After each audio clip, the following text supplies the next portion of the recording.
La esperanza llegó a Siria. Un nuevo gobierno tomó el poder en Damasco, trayendo aires de democracia y libertad a la región, a pesar de las críticas de los típicos profetas del desastre que desconfían de las nuevas autoridades solo porque en el pasado militaron en Al-Qaeda y el Estado Islámico. Pecados de juventud que quedaron obviamente atrás, como demuestra el hecho de que ahora vayan vestidos con trajes occidentales y hayan dejado de usar turbantes. Que han aparecido videos de todo tipo de asesinatos en masa contra civiles cometidos por las tropas de las nuevas autoridades, las que van de chaqueta y corbata. Ok, ¿quién podría haberlo imaginado? Aunque el nuevo gobierno sirio hace tantos esfuerzos por la paz como por vestir siempre impecablemente, algunos elementos aislados de su entorno no logran frenar ciertas viejas manías y de vez en cuando les da por cometer una masacrita por aquí o una limpiecita étnica por allá. Detalles menores que no empañan ni el global de su gestión democrática, ni mucho menos nuestro enfoque periodístico de siempre.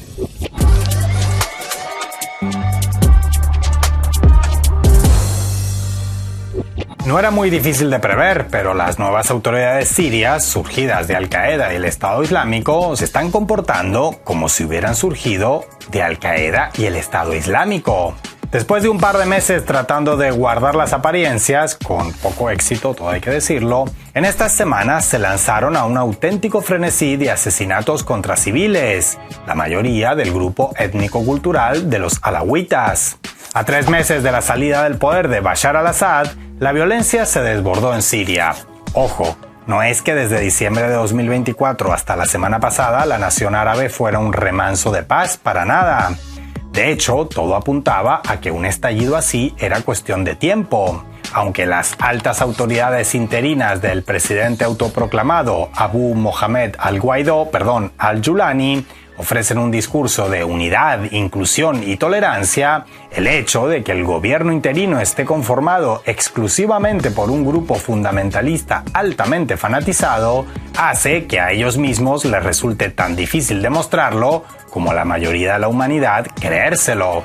Así, mientras de cara a la galería del primer mundo, desde Damasco se promovían como un dechado de tolerancia e inclusión, casi como si hubieran transicionado del yihadismo al wokismo, no bien llegaron al poder, en el terreno la cosa lucía bastante diferente.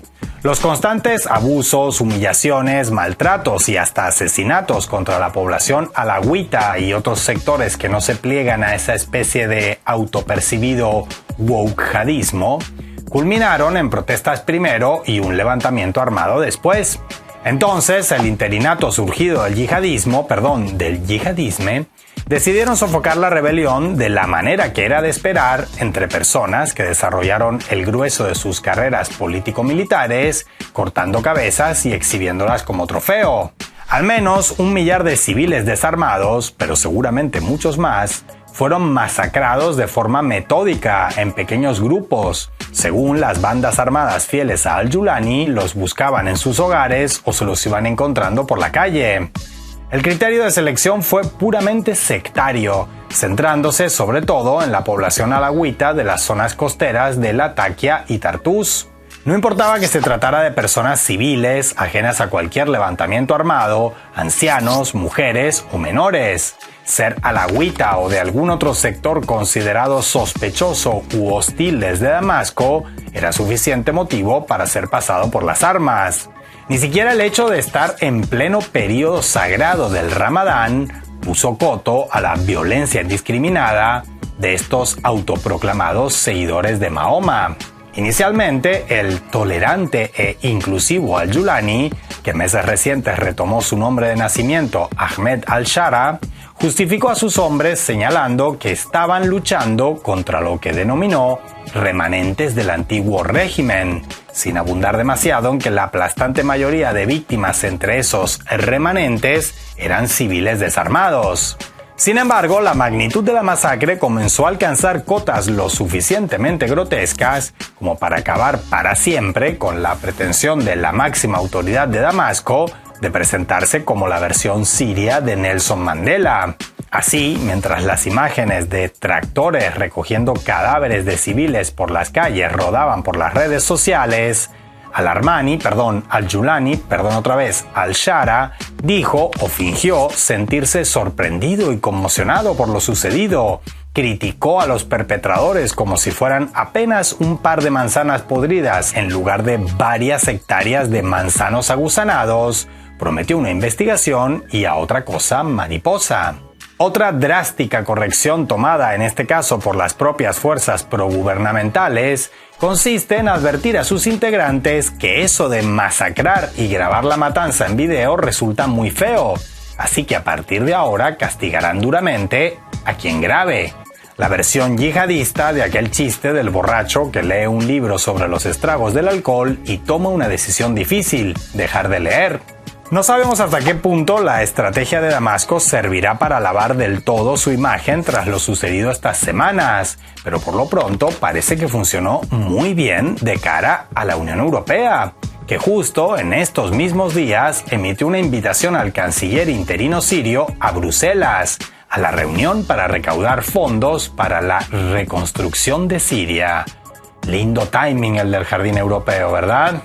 Como ven, la previsible livianización de Siria, tema al que dedicamos un completo video en su momento, parece cada vez más cerca de hacerse triste realidad.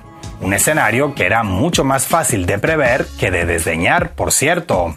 Sin embargo, hace 3 meses, muchos de los medios hegemónicos celebraron el cambio de régimen con un entusiasmo del que decir que fue irresponsable sería apenas un eufemismo.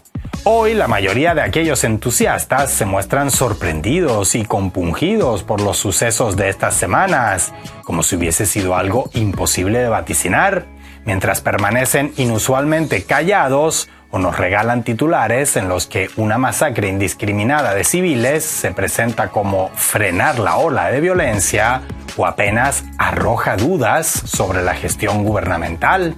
Así, al mismo tiempo que las fuerzas israelíes siguen ocupando territorio sirio como perro por su casa, los grupos armados leales a Al-Julani, Al-Shara o el nombre que decida usar en cada momento, atacan con violencia inusitada a la población civil siria que no se resigna a vivir gobernada por extremistas inclusivos, con perdón del oxímoron.